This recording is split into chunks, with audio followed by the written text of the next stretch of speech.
In unprecedented event, Kenyans have eventually broken the border to Tanzania, and they have shown their support to Tanzanians, brothers and sisters, by protesting there, as Tanzanians themselves are banned from protesting. Now, what am I talking about? As we may all know, on 29th of October, there was an election in Tanzania in which the current president, Samia Suluhu Hassan, has claimed a landslide win, 97% of the vote.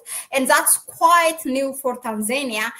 And it was not welcomed by many Tanzanians, and that's why they have taken the street. And so far, there has been casualties and injuries, and a lot of things have been damaged in the country because of this protest. Now, I'm going to give or shed a light on three things. First of all, on the protesting of Kenyans, crossing border to protest against President Samia Suluhu and saying that we are here for you, our brothers and sisters in Tanzania. Number one, what does that mean?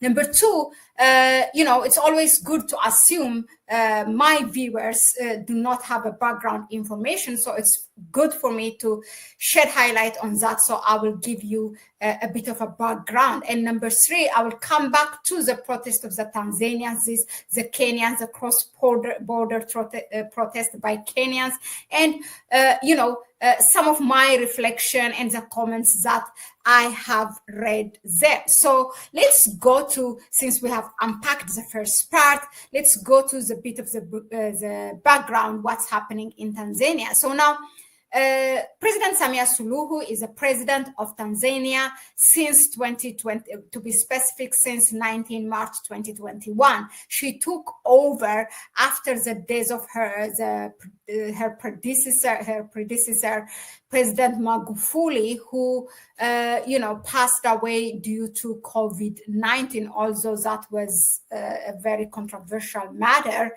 He was a very loved Pan-African leader of Tanzania. Now, so since he died, he had a two-term in his country, so she was there immediately. She was a vice president, I think, so she took power and replacing him, and to finish the second term of the party. So they both belong to the party called Chama cha Mapinduzi, or CCM. That is their party. Now, according to the Tanzanian constitution, as the then vice president, she automatically ascended to the presidency to serve the remainder of Magufuli's second 5-year term, which runs until October 2025. So she is the country's also first female president. Now, I have this video. Please, let's see it.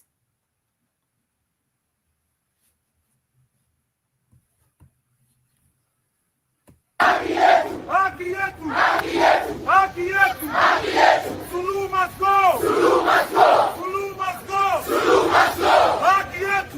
Haki yetu! Haki yetu! Haki yetu! Haki yetu! Haki yetu!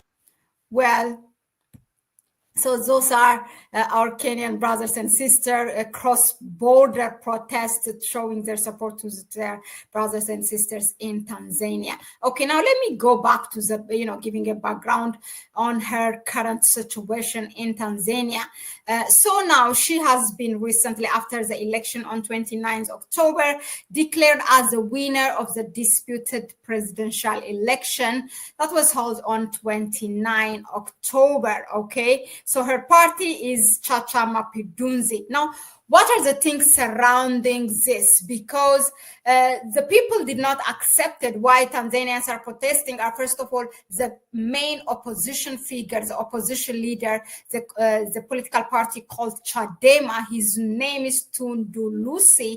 He is jailed. So he is jailed even before the election. There was this public figure, the one who passed away in Kenya, Raila Odinga, Raila Odinga, when he passed away, to attend his funeral. Tundu Lissu, being in jail, sends his representative to attend the funeral of His Excellency Raila Odinga in Kenya, and that person was also banned. So she did that was not already welcome. There was a tension around the election already, so he was not taking part. His party was not taking part in the election. There were things so surrounding this. So now, to give you, continuing to give you more background. So after the election, Samia Suluhu appeared at the event in the administrative capital Dodoma to receive the winner certificate from electoral authorities. So in remarks afterwards, she said the results showed Tanzanians voted overwhelmingly for a female leader. Okay, she was the first female president in the country. After the election, quote, "It's time to unite our country and not destroy what we have built over more than 6 decades," she said, quote close. So we will take all actions and involve all security agencies to ensure the country is peaceful. Now, she took power in 2021, so this is her first time now, contesting as president, and then, winning it, so-called, okay? Although that's not what some of the Tanzanians who took the street are saying. They say, we did not vote for you, and we want also the opposition leader to take part. So the result is likely to amplify now the concerns of critics, now opposition groups and others, who say the election in Tanzania was not a contest but a coronation after Hassan's 2 main rivals were barred or prevented from running. So she faced around 16 candidates from smaller parties. There were 2 party leaders that were barred from running in the election, and those are main figure of 2 political parties which are oppositions.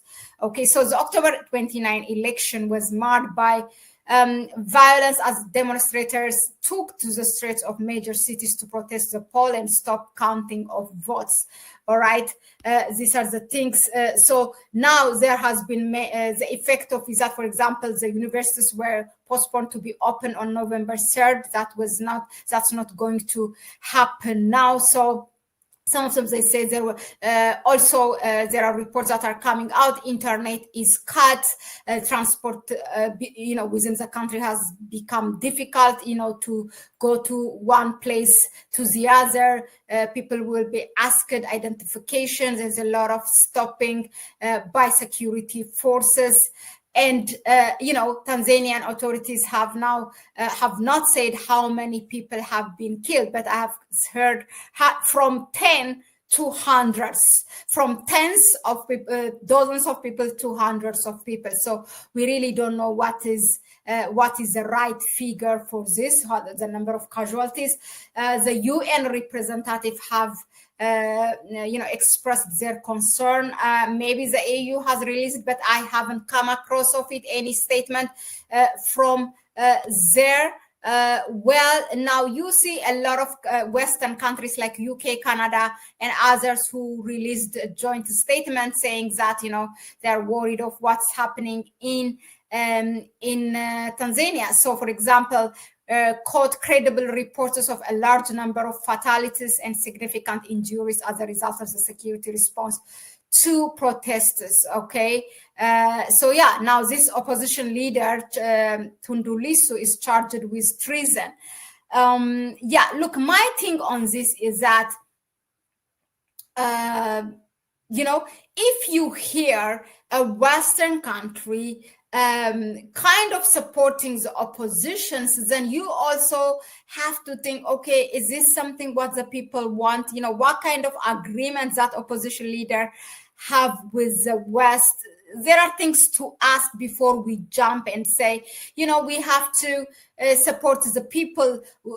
At this point, for me, it's pretty much clear that we don't know who is right, whether it's the government who says that they have the 97% of the vote, or those opposition leaders, if they run, will they win? But the thing is, on the other side of the coin, you can also ask, if really President Samia Suluhu believes that she's a good leader, then why banning the opposition figure, the opposition leaders, okay?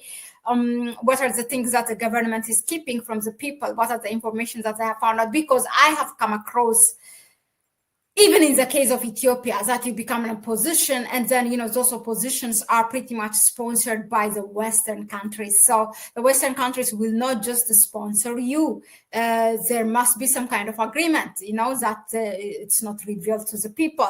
So it's good to be cautious and, before we pass our judgments on this. That's why. Now, coming back to where we start this protest, the cross-border protest by Kenyans. Let me just hear it one time, one more time, because it's really interesting. Suluhu must go! Suluhu must go! Suluhu must go! Suluhu must go! Haki yetu! Yeah. So now this, the question is, you think this, and is this Pan-Africanism at its best form? Is this what we want? People of one nation or one country, showing their support to the other?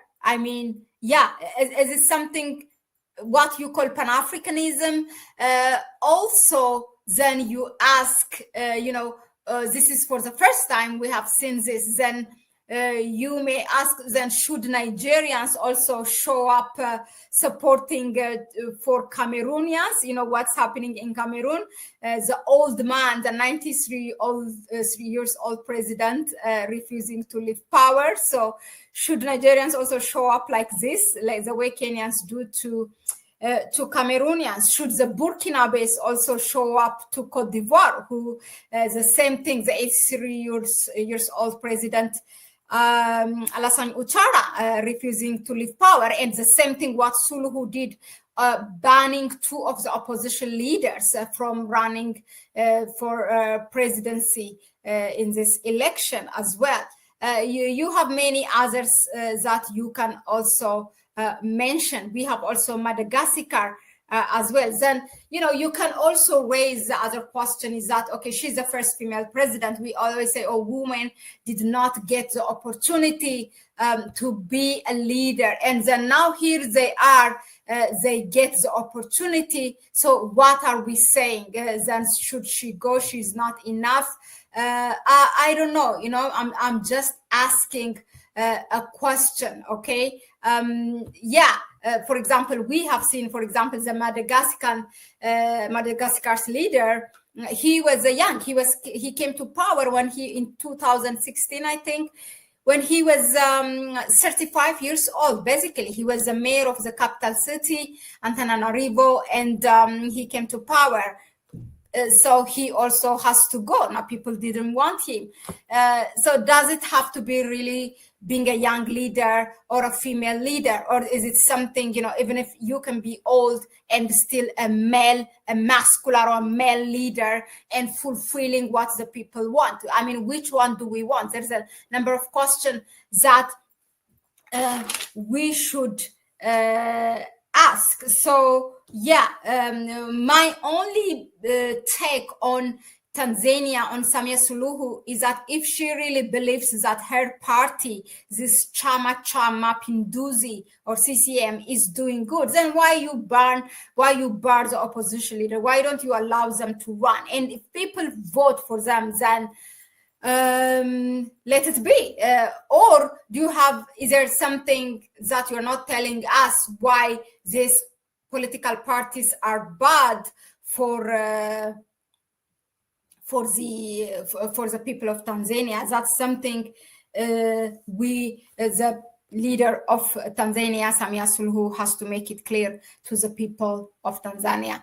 Well, that's my take on this. Thank you very much for tuning in. But let us know in the comment section on your side, what do you think of this cross-border protest by Kenyans showing their support to their Tanzanian brothers and sisters. That was it. And on Monday we have an exclusive interview with brother DJ Boakali, who really knows the Eastern African politics, is a really Pan-African. You can check him out on Google and social media. So he will be here with us. I will put an early announcement about it. So we're going to come back, extensively on what's happening, not only in Tanzania, but across Africa related to elections. Thank you very much again. And I will see you on the next one. Bye-bye.